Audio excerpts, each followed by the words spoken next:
límites que nos ayudan a dejar de bailar con la disfunción. Era la 1:30 a.m. y yo conducía a casa sintiéndome completamente impotente, idiota y devastada debido a mi incapacidad para ordenar la locura. Alguien que me amaba mucho tomaba decisiones, y aunque yo no tenía participación en las decisiones, estas me afectaban muy adentro. Llovía a cántaros. Cortinas de agua se estrellaban contra mi parabrisas, y me di cuenta de que era tan impotente para arreglar lo que estaba sucediendo con esta persona como para detener la lluvia. Podía salir del auto y gritar, y patalear, y colocar las palmas de mis manos hacia el cielo, exigiendo que cesaran todas las gotas. Pero hasta que las nubes se vaciaran o Dios obrara un milagro, la lluvia seguiría ahogando mis esfuerzos infructuosos. Al final, simplemente avanzaría a rastras de regreso a mi auto, empapada en derrota. No puedo controlar las cosas que están fuera de mi control. Es más fácil aceptar que no puedo detener la lluvia. No obstante, es mucho más complicado cuando se trata de alguien que amo y que se desarticula completamente ante mis propios ojos. Y aún más cuando sus acciones también afectan mi vida de forma negativa. Parte de lo que hace que el perdón a veces me resulte tan complicado es cuando con antelación le he advertido a la persona que amo que si toma esa decisión, nos costará a ambos un precio que ninguno de los dos, en un momento sensato y racional, querría pagar. Cuanto más inmersa estoy en alguien, más me afectan sus decisiones. Cuanto más me afectan sus decisiones, más me cuestan estas desde el punto de vista emocional, físico, mental y financiero. ¿A uno le parece como si ellos estuvieran parados sobre un inodoro, dejando caer cosas dentro que nunca quisieras perder? Es más que solo el dinero perdido. Las emociones devastadas y la angustia mental que veo arremolinándose en los residuos. Son todas las esperanzas y deseos para nuestro futuro. Sueños que podrían ser una realidad absoluta si ellos no tomaran las decisiones horribles que están tomando. El perdón ya es suficientemente complicado cuando alguien te lastima. Pero cuando te parece como si estuvieran echando tu vida intencionalmente junto con la suya por el inodoro, mientras tú estás ahí parado, imposibilitado de hacer algo al respecto, esto puede dejarte tan impotente que lo único que te resta para luchar contra la locura es la falta de perdón. Eso lo entiendo perfectamente. Aquella decisión de la noche lluviosa que estuvo fuera de mi control echó al inodoro muchísimas cosas que yo no deseaba perder. La pérdida injusta, el egoísmo de su parte, la total falta de discernimiento y madurez que esta persona a quien debería conocer mejor demostró, nos costó horriblemente a los dos. Tan horrible que tomaría años de consejería para desenredarlo todo. El perdón ciertamente sería parte de ese proceso, pero en aquella noche lluviosa, el perdón ni siquiera estaba aún en mi radar porque solo estaba tratando de sobrevivir ese momento. Y luego el siguiente. Me imagino que algunos de ustedes están allí ahora, como yo. Tal vez una amiga que amas mucho ha tomado la horrible decisión de salir con alguien que poco a poco está desarticulando lo mejor de ella. Has hecho todo lo posible para advertirle, pero ahora ella está usando tus mejores intenciones en tu contra y haciendo acusaciones hirientes sobre tu motivación.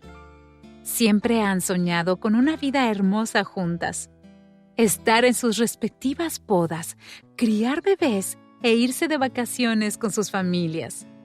Pero si ella se queda con este hombre, Él no solo va a destrozar su mundo, sino que puedes percibir que ninguno de esos sueños de compañerismo se hará realidad. Y tienes mucho miedo de que, un día, Él podría abandonarla y tú serás a quien ella acuda en busca de rescate. Rescate que les costará a las dos una enorme cantidad. Tú sabes que tendrás que perdonar mucho cuando se te pida que entres en su mundo una vez más. Tal vez un hijo en el que has invertido todos tus mejores consejos, capacitación, amor y cuidado, de repente se vuelva adicto a una sustancia que sabes que es dañina y destructiva. Estás desesperado por ayudar a liberarlo de las garras de este monstruo que sabes que destruirá el futuro prometedor que tanto deseas para él. Temes lo devastadoras que serán las circunstancias cuando finalmente toque fondo. Y parte del proceso de sanidad será que lo perdones. ¿Lo visitarás en la cárcel? ¿En un refugio para indigentes? ¿En un centro terapéutico? ¿O, peor aún, en la morgue? Querido Dios, ¿cuán trascendental será el costo para mi familia de esta devastación que tendré que perdonar algún día? Tal vez tu cónyuge esté tomando decisiones sospechosas, caóticas y traumáticas. No es que desees creer lo peor, pero no puedes entender lo que está haciendo ni las excusas que está poniendo. Tu discernimiento ha disparado la alarma, pero no puedes llenar los espacios vacíos con los detalles. Sin embargo, lo que sí sabes con certeza es que algo no está bien. Deseas acabar esto con todo tu ser. Has visto a otras parejas pasar por eso, y el precio que han tenido que pagar en cada área acosa a todos los involucrados en las décadas siguientes. Tal parece un desmantelamiento potencial de los cimientos de tu vida. ¿Cómo puedes pensar en el perdón cuando las secuelas tendrán consecuencias irreversibles y durarán quizás el resto de tu vida? Las decisiones destructivas siempre afectan a más personas que solo a quien las toma. También impactan a todos aquellos que tienen relación con ellos. Entonces, quiero ajustar este capítulo para mostrar qué hacer cuando nos enfocamos en sobrevivir. No obstante, el perdón será nuestra realidad final. Hoy podemos tomar decisiones que harán que el perdón por el que finalmente tengamos que atravesar sea mucho más viable. Cuando alguien toma decisiones destructivas, es generalmente porque está sufriendo. Como he dicho una y otra vez, las personas heridas herirán a otras personas.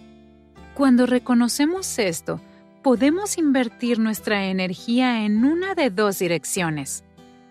La primera dirección es poder establecer límites apropiados.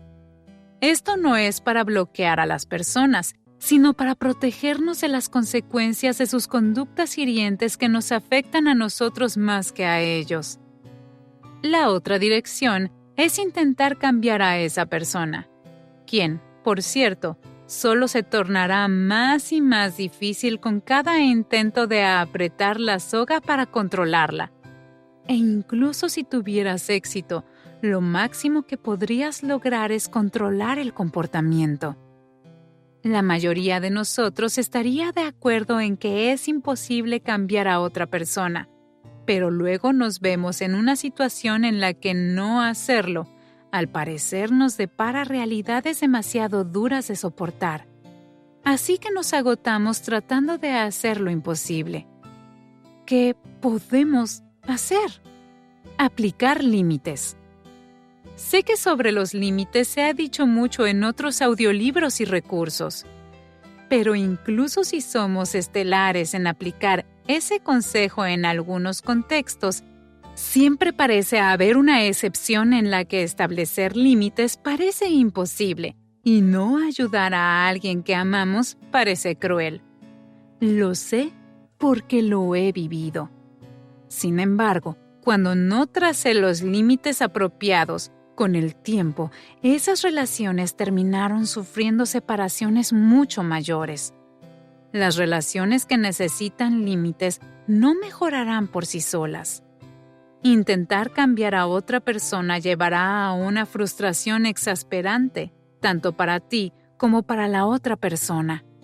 Créeme, las personas que piensas que necesitan cambiar más terminarán cambiando menos cuando tus esfuerzos son mayores que los de ellos.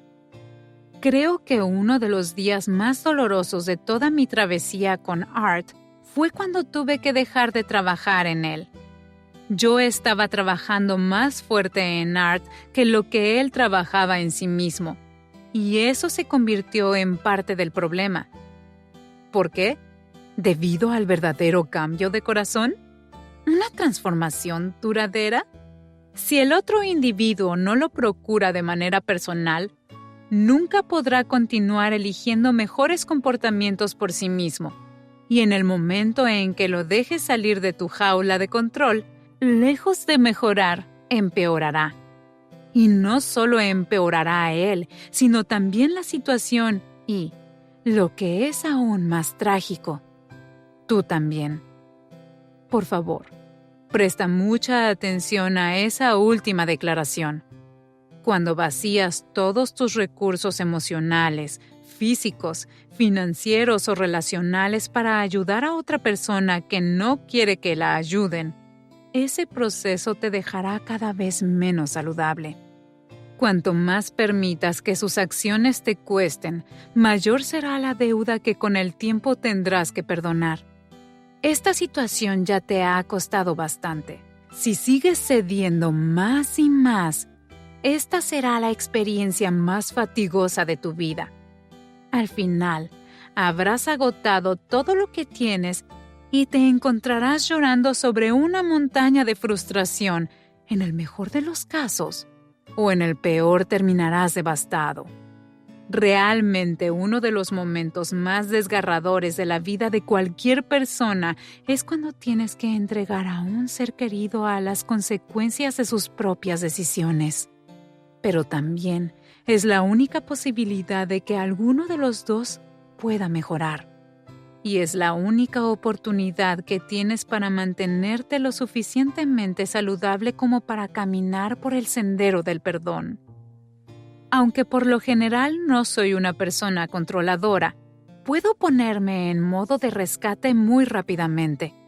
Sé que los expertos dicen que, cuando uno se enfrenta a momentos de conflicto, ansiedad o miedo extremos, las personas entran en modo de lucha, fuga o inmovilidad. Pienso que yo tengo un cuarto tipo de reacción. Pierdo el juicio. Quiero decir, ¿cómo no perderlo?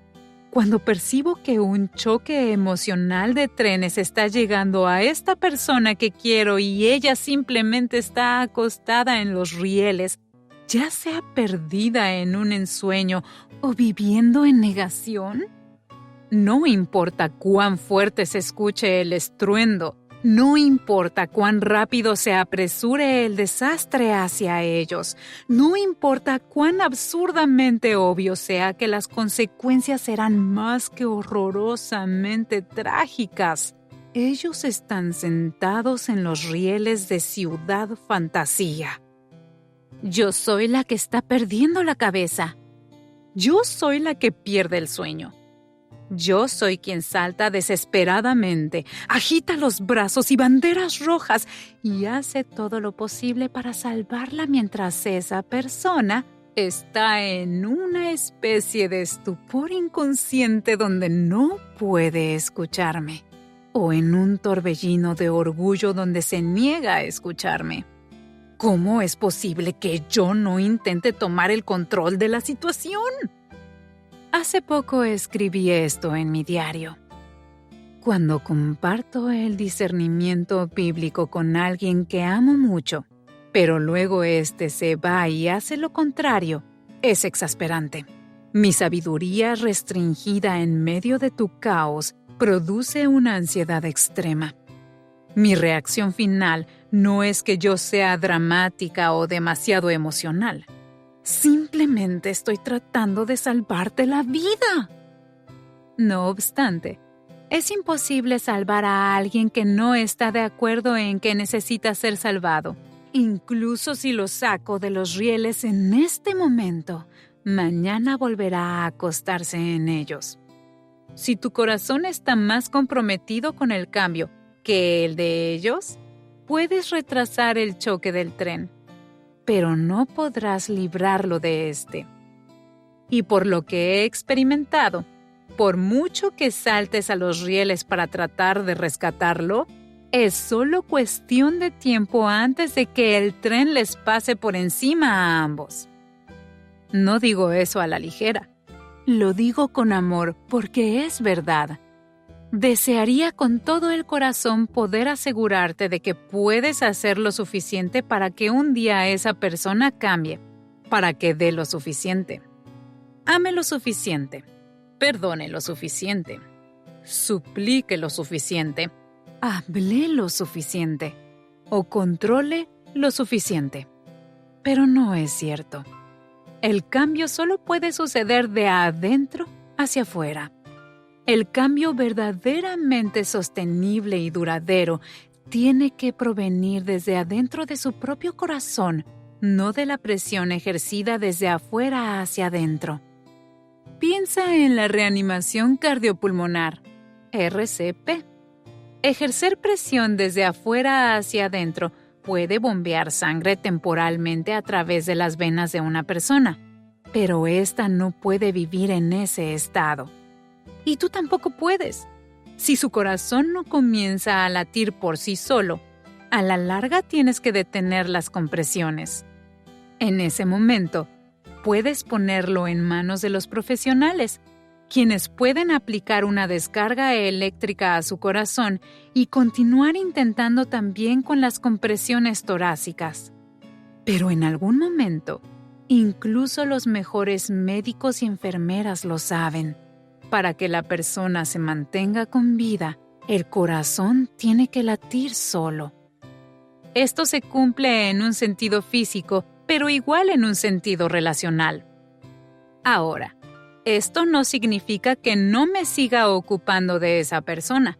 Tampoco significa que los elimine por completo para siempre. Pero sí significa que cambio mi rol y las características de mi labor. Quiero que se salven, pero no soy su salvador. Quiero que mejoren, pero no puedo trabajar más duro que ellos. Ellos necesitan a Jesús, necesitan autocontrol. Entonces, paso de los esfuerzos de control a los esfuerzos de compasión. La compasión me permite amar a esa persona, identificarme con su dolor y reconocer su perspectiva de las cosas, incluso si no estoy de acuerdo con ella. Y todavía me permite hablar sobre una situación.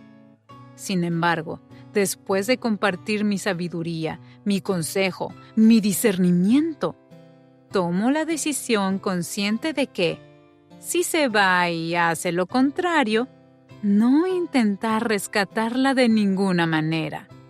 Puedo llorar con esa persona. Me puedo alegrar con ella. Eso es bíblico. Romanos 12:15 da esas instrucciones exactas. Pero llorar y alegrarse con la persona no significa tratar de tomar el control de sus decisiones y comportamientos fuera de control. Podemos perdonarla, pero no podemos controlarla, y no debemos consentirla. ¿Cómo sabemos cuando hemos pasado de llorar con ellos y tener una empatía sana a consentirlos? Podemos y debemos identificarnos con el dolor de un ser querido. Pero cuando consentimos un mal comportamiento continuo, al racionalizar los efectos nocivos que éste tiene sobre nosotros, y fantaseamos con el día en que ellos finalmente vuelvan a sus cabales y nos consideren sus héroes, estamos en un territorio peligroso. La mayoría de las veces, en lugar de ser héroes, somos cómplices que perpetúan su dolor y el nuestro al consentir la disfunción de sus vidas.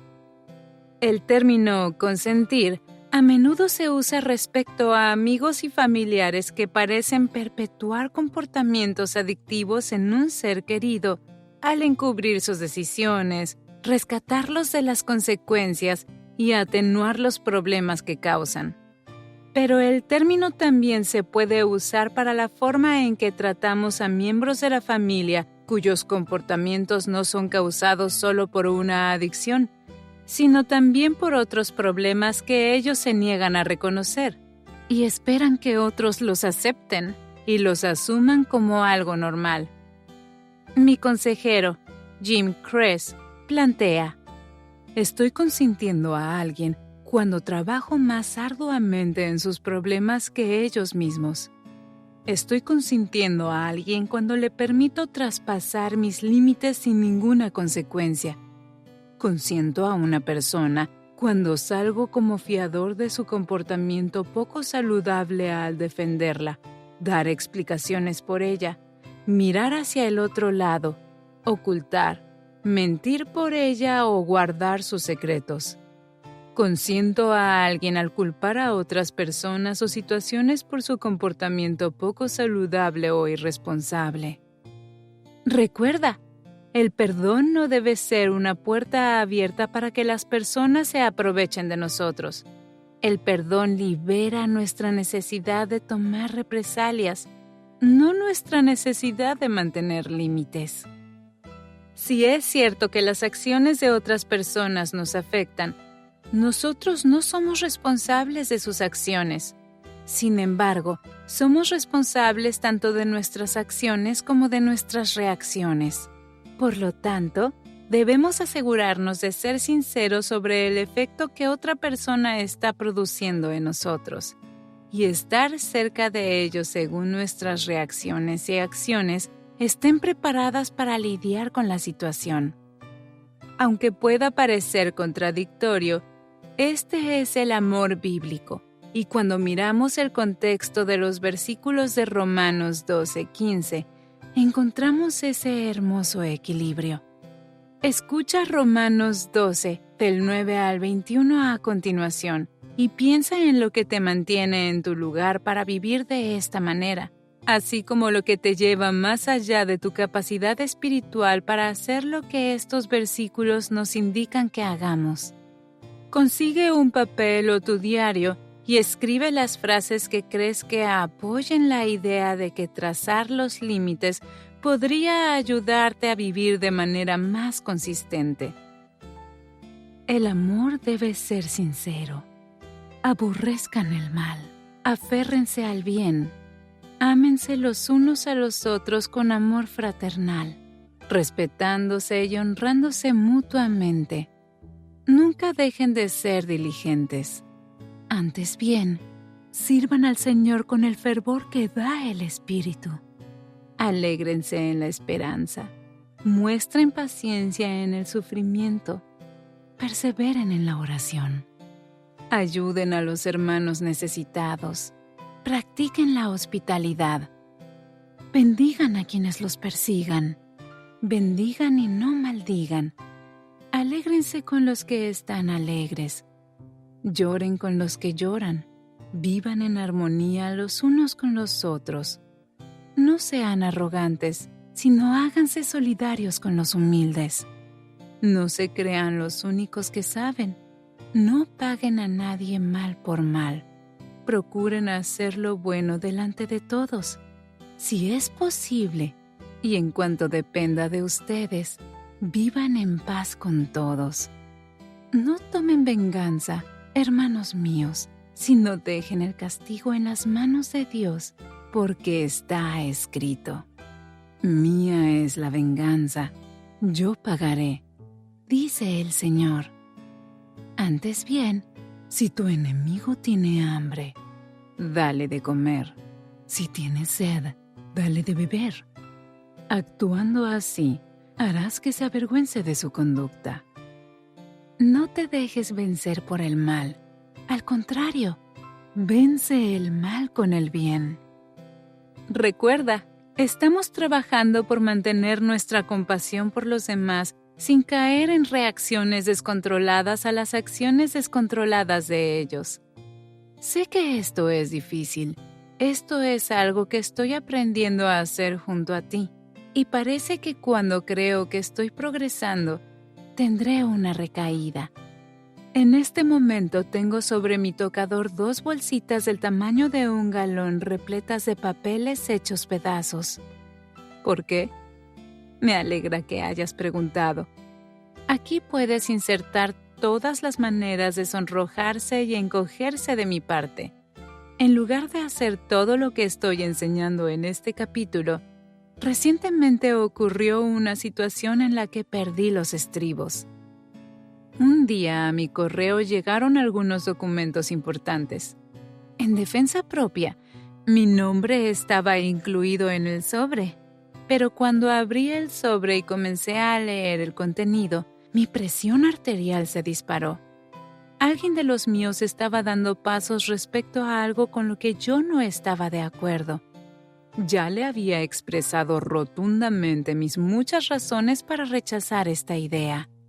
No podía creer que no me estuvieran escuchando. Estaba cansada de mantener firmes los límites que había establecido. En retrospectiva, yo debía simplemente haberle recordado a mi familiar mis límites de rescatarlos financieramente si esta decisión que estaban tomando resultara ser tan perjudicial como pensé que sería. Mi familiar sabe que Art y yo tenemos límites financieros.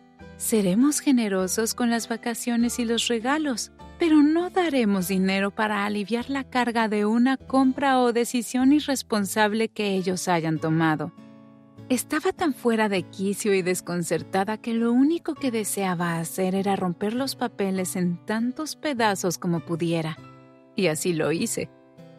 Me paré allí en mi cocina y lentamente los rompí en diferentes direcciones.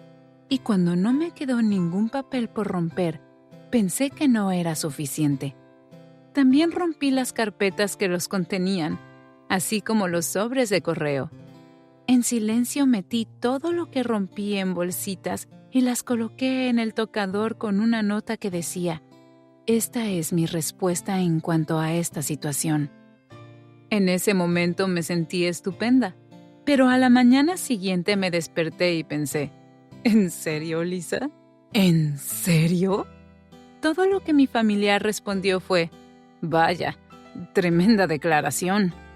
Ahora era yo quien necesitaba disculparse y encontrar una manera de decirle a la compañía que necesitaban reenviar los documentos que yo accidentalmente, a propósito, en un momento de locura, había destrozado. Y cuando lo hice, la señora que trabajaba en esa compañía me dijo que había leído recientemente uno de mis libros.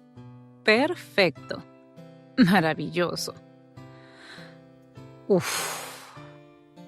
Controlarnos en nosotros mismos no puede depender de nuestros esfuerzos por controlar a los demás. Sé que he ampliado con creces mi capacidad cuando paso de palabras tranquilas a diatribas alteradas. Paso de bendición a maldición. Paso de la paz al caos. Paso de discutir sobre los documentos y recordarles mis límites, a romperlos en pedazos y echarlos en bolsitas. Paso de confiar en Dios a tratar de arreglarlo todo por mi cuenta, y ninguna de esas reacciones lleva a permanecer compasivo o perdonador. La compasión es clave para el perdón. Mientras intentes controlar a una persona, no podrás perdonarla de verdad. Parte de esto se debe a que continúas exponiéndote a frustraciones en tiempo real que anulan el proceso de perdón. La otra razón es que, sin límites, las malas elecciones continuas de ellos arruinarán tu capacidad espiritual de sentir una compasión continua. Sin mencionar el hecho de que en algún momento te sentirás tan exhausto y agotado que perderás tu autocontrol debido a la condición extremadamente fuera de control de ellos. Sacrificarás tu paz en el altar de su caos. Pronto serás arrastrado a una urgencia desesperada de hacer que se detengan. Ahora, en este instante. Y todos sabemos que los actos de desesperación van de la mano con la degradación. Me estoy predicando a mí misma porque, en momentos de absoluta frustración y agotamiento, cuando no mantengo los límites apropiados, tengo la tendencia a devaluar quién realmente soy. Los límites no son para alejar a los demás, son para conservarme. De lo contrario, devaluaré mi gentileza a las palabras de ira y resentimiento. Devaluaré mi progreso respecto al perdón y me llenaré de amargura. Devaluaré mis palabras de sinceridad a palabras frustradas de ira, agresión o comentarios desagradables. Devaluaré mi actitud de reconciliación a los actos de represalia. No porque no sea una buena persona, sino porque no soy una persona que mantiene los límites apropiados. Los límites son 100% decisión mía, no de ellos. Por lo tanto, un lugar mucho más saludable para ejercer mi energía es con las decisiones que puedo tomar para mantenerme saludable, mientras que al mismo tiempo permanezco disponible para ofrecer tanta compasión como mi capacidad espiritual me lo permita, y permanecer humilde ante el Señor, pidiéndole que me haga crecer y madurar para que mi capacidad espiritual siga en aumento. Entonces, ¿cómo llevamos esto a la práctica? Recuerda, debido a que estamos hablando de la compasión que se ofrece en medio de las dificultades de una relación, esto no va a arreglar las cosas de repente. Tampoco significa que la persona con la que estamos trazando un límite se pondrá repentinamente de nuestro lado y dejará de hacer lo que hemos expresado que es una gran preocupación nuestra. Y las partes involucradas tampoco verán estos límites como hermosas añadiduras a nuestro panorama de relaciones. No obstante, en aras del progreso, a continuación te planteo algunas buenas preguntas a considerar. ¿Qué tipo de persona quiero ser? No solo en esta relación, sino en todas mis relaciones. ¿Qué necesito hacer en esta relación para mantener coherencia en mi carácter, conducta y comunicación? ¿Cuáles son algunas áreas de mi vida donde mis capacidades son más limitadas? Por ejemplo, en mi trabajo, en la crianza de los hijos, durante las vacaciones, etc. Con base en la evaluación realista sobre mis capacidades, ¿cómo amenaza esta relación con extender por mucho lo que puedo dar de manera realista e incluso generosa? ¿Me siento libre en esta relación de comunicar lo que puedo y no puedo dar sin temor a ser castigado o rechazado? ¿Cuáles son algunas restricciones realistas que puedo implantar a fin de reducir el acceso de esta persona a mis recursos emocionales o físicos más limitados? ¿A qué hora del día es más saludable para mí interactuar con esta persona? ¿A qué hora del día es el momento menos saludable para interactuar con esta persona? ¿De qué manera el comportamiento impredecible de esta persona afecta negativamente mi confianza en mis otras relaciones? ¿De qué manera estoy sufriendo las consecuencias de sus decisiones más que ellos mismos? ¿Cuáles son sus expectativas más realistas y menos realistas de mí? ¿Cuáles son mis expectativas más realistas y menos realistas de ellos? ¿Qué límites necesito establecer? Al considerar estas preguntas, podría resultarte útil procesarlas con un mentor piadoso y de confianza o con un consejero cristiano. Estas preguntas a tener en cuenta no son para complicar aún más tu dinámica relacional.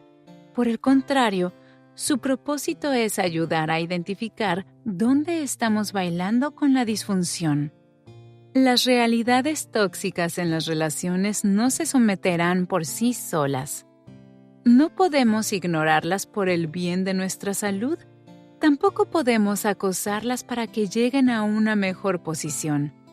Tenemos que ser honestos sobre las adversidades que complican y probablemente evitan el tipo de salud que no solo deseamos, sino que necesitamos para que algunas de nuestras relaciones sobrevivan. Sinceramente, es hora de que capacitemos a algunas personas sobre cómo tratarnos. Por favor, no veas esto como algo muy duro. Si estás en una situación abusiva, esto no tiene la intención de hacerte pensar que fuiste tú quien dio lugar a eso. Y si has sufrido un trauma emocional en una relación, esto no significa que podrías haber hecho algo mejor para evitarlo. Pero sí es importante que todos sepamos que, mientras seguimos adelante, podemos expresar claramente lo que es y no es aceptable en el contexto de las relaciones. Reitero, con todo esto, me estoy desafiando a mí misma y pidiéndote que me ayudes a rendir cuentas tanto como te lo estoy pidiendo a ti. Pero, querido escucha, recordemos que lo que permitimos es lo que viviremos. No quiero que vivamos algo que no sea bíblico o que sea imposible de soportar. Tal vez sea hora de volver a capacitar a algunas personas en nuestras vidas con límites claramente establecidos, implementados con gracia y mantenidos con constancia. Es por el bien de tu cordura que trazas los límites necesarios. Es por el bien de la estabilidad que mantienes la constancia en esos límites. Sin embargo, recuerda siempre que, a medida que crecemos en Cristo, nuestra capacidad de compasión debe ser propensa a extenderse. Por lo tanto, es por esa madurez que le pides al Señor que te ayude a reevaluar esos límites.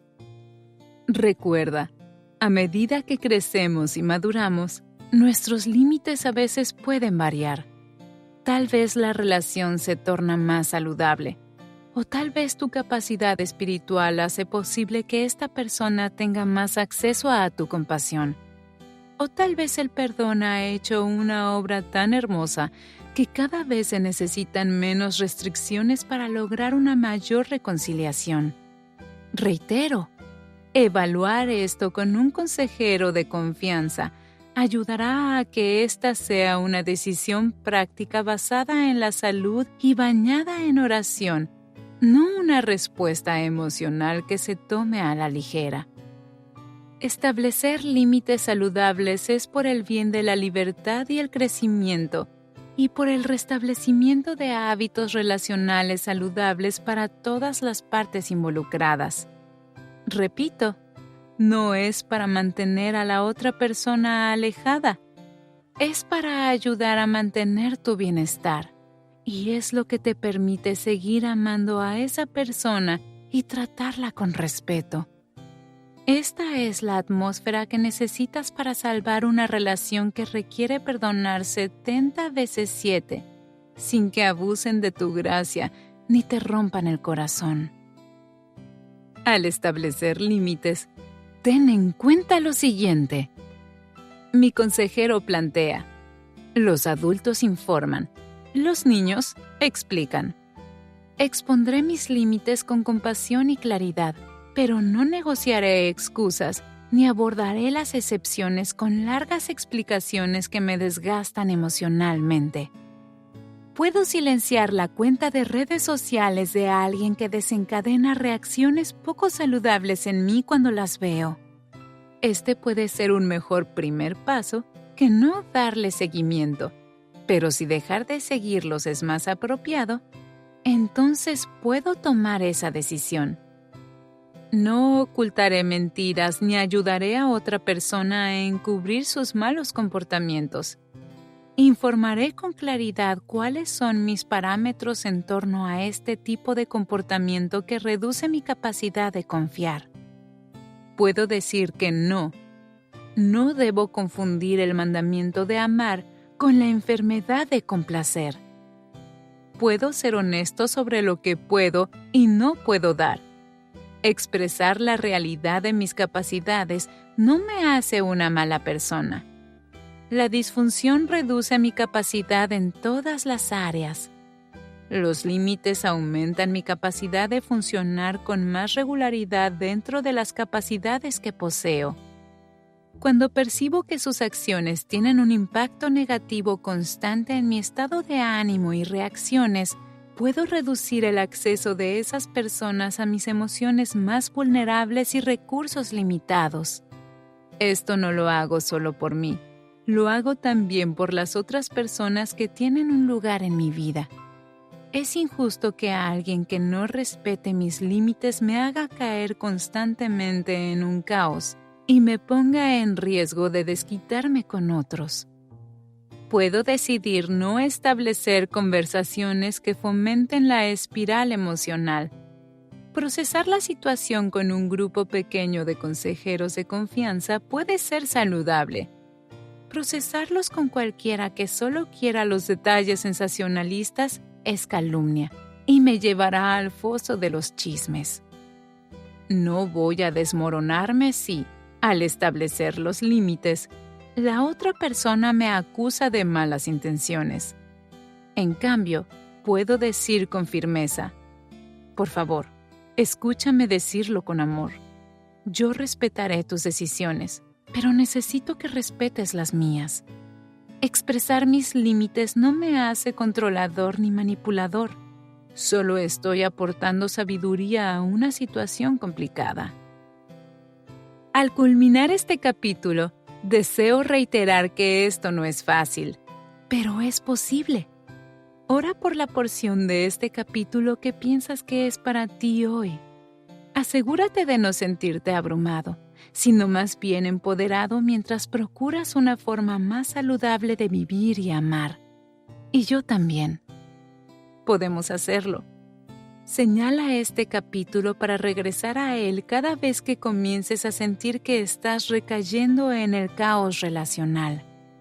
En esta travesía tendrás altibajos, pero mientras busquemos lo mejor de Dios y mantengamos nuestros corazones amables, nuestras intenciones puras y nuestros límites en su lugar, encontraremos nuestro camino.